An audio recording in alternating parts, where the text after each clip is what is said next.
Just as the Irish, just as the Japanese and the African American community left a legacy of court decisions, I think American Muslims are also going to be able to point to a legacy of court cases that make America more free.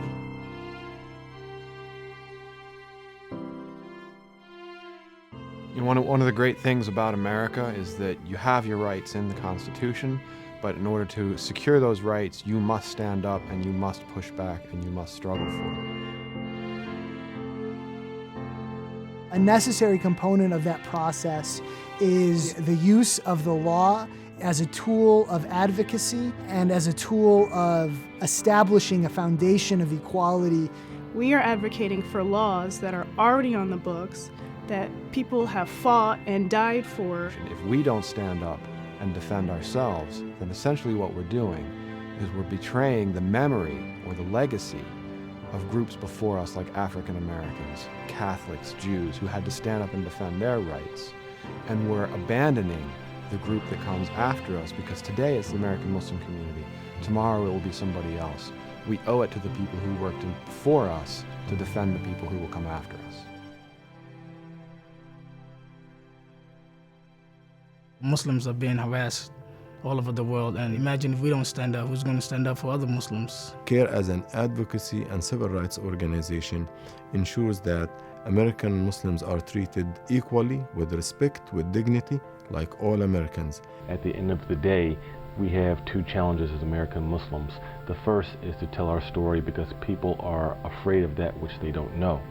The second is that those people who have obtained rights has stood up for their rights. So CAIR is that organization and that entity that assists the Muslim community in standing up for its rights. And if we don't have some organization taking care of this kind of the problems, who will take care of that? Prior to the founding of CAIR, American Muslims largely went unheard in our society. But CAIR has been able to give a voice to American Muslims, to their concerns, and to the issues that impact their daily lives. So we know how to get the press's attention, and that makes sure that the perspective of the American Muslim community reaches the American public. Not only do we promote Muslim civil rights, but we promote a Muslim perspective to those who are in power. And we're really able to make a difference in how Muslims are seen in America. We are making a difference in people's life. CAIR is very important to American society and to the American Muslim community because it stands on principle in terms of defending civil liberties and protecting the religious rights of all Americans. We stand up for the civil rights for the Muslim community. That's what we do. Council on American-Islamic Relations has representatives from about 30 cities on Capitol Hill holding meetings with congressional offices, speaking directly to members of Congress or their staff.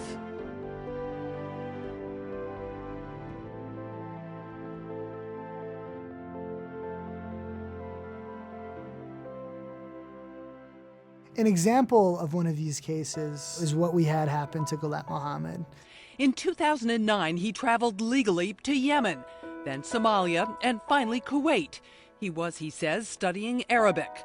But last month, when he tried to renew his visa in Kuwait, he was detained by local authorities. They handcuffed me, and then they put me in the car. I asked them for a lawyer, and they laughed at me, and they smacked me for a lawyer.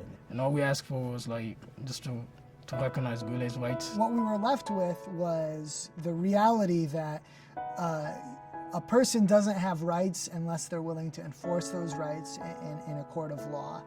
When I contacted CAIR because I knew that CAIR is the only organization that had the organizational skills to handle this case. They put a good game plan, good strategy to release Gulen. Without CAIR, I don't think Gulen would have been out. It would have took like 2 or 3 years. So we filed a lawsuit, and a few days later, Gulen came home. Ghulam Mohammed back on U.S. soil at last. It feels great to be home. Wonderful. I feel great. God bless America.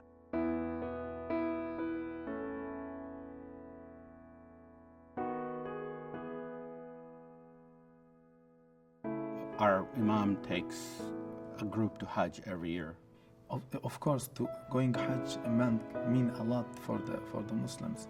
Some of them even collect the money for whole year, a whole life, maybe. Their passports were seized by CBP. And I didn't know what I should do. And I saw some, like the people from our group, they like the 50 years old, 55, 60 years old, they were crying like a baby because it meant for them a lot. CAIR got involved.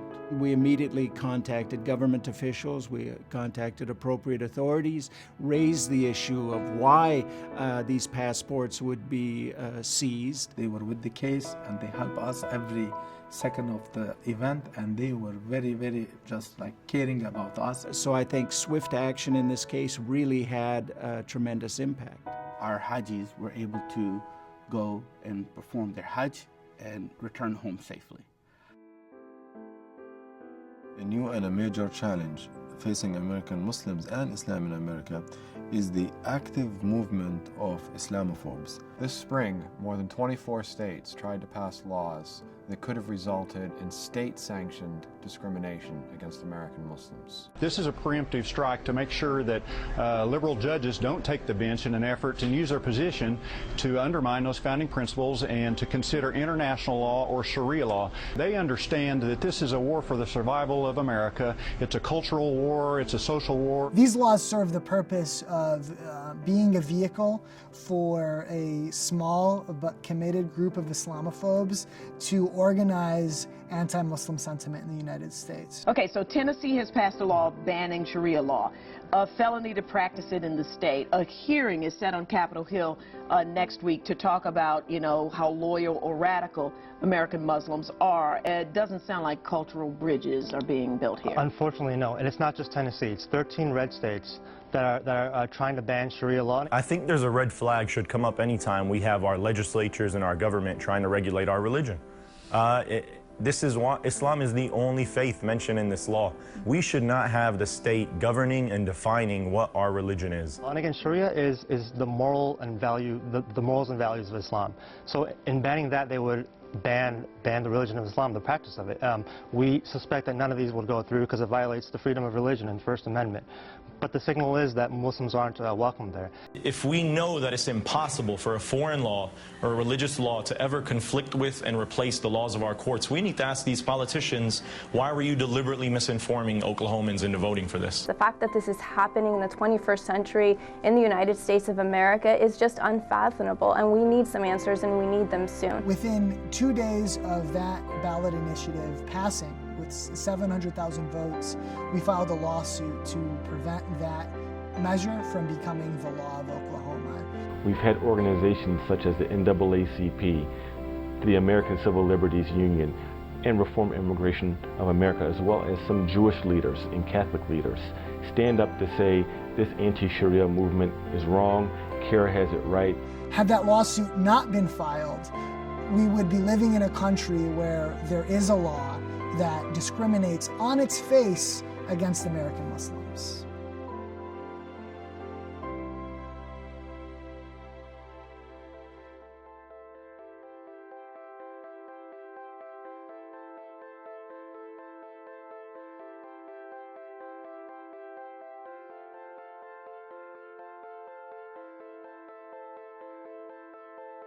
I believe the educational projects are one of the strengths of CAIR, because CAIR is not just a civil rights organization or an advocacy group, but we're also involved in educating America about American Muslims and about what it means to be Muslim in America. Whether it be the Library Project, the Journalist Project, or the continuation of the Quran Project, our educational projects at CAIR offer the Muslim community a way to get involved, to help, to really make a difference and change things in America. A number of CAIR chapters have Muslim Youth Leadership Symposiums in which we train young Muslims, high school and college age youth, about the importance of being civically and politically engaged. And gives them the advocacy tools that CAIR has been building up over 17 years. And that way what we're doing is ensuring that the work of this organization is passed on to the next generation and continues to exist to defend our community long after people like me have retired.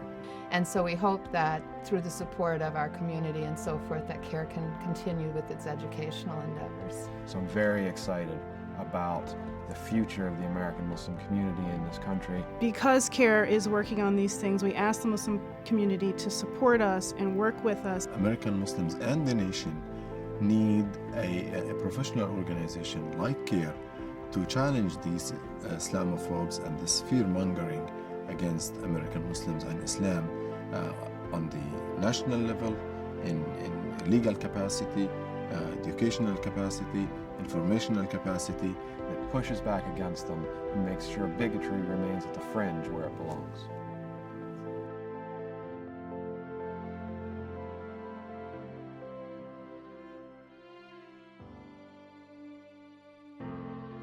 There are a lot of issues that we are facing both as Muslims and as Americans, but there is hope. And throughout our history, we've had a tremendous track record of success. Our chapters nationwide are part of a national movement that is growing in response to the needs of the community and the nation. We're very patient, we're persistent, we use the media, we use legal tools available to us, and that gets us results. And as a Muslim, we should help CAIR to stand there. All of us make this organization, not only one person, not only one office. CAIR is willing to fight the tough fights. Every day, sometimes 7 days a week. We defend the Constitution, we defend our rights, we stand for values. We're principled in that if there is a violation of a right, there is a willingness on our part to do everything that we can to vindicate that right for that person. And we help them resolve these issues. They're dealing with this on a daily basis. We come to the defense of oppressed people. They supported me and they fought for me night and day. And effectively fight for the rights of the Muslims, our civil rights, and our human rights.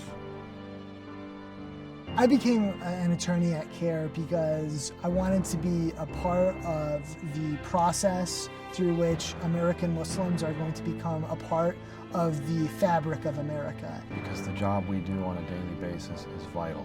I know that I'm going to have a positive impact for the American Muslim community. CAIR has succeeded so far because of the support of the Muslim community. CAIR can succeed more. CAIR can be stronger only if more people join the CAIR organization. If more supporters are there, if more donors are there, every Muslim, every people of the society at large, they see that a lot needs to be done. But CAIR has the formula, CAIR has the expertise, CAIR needs more people to join its ranks, its forces to reflect that beauty and strength and hope in the future.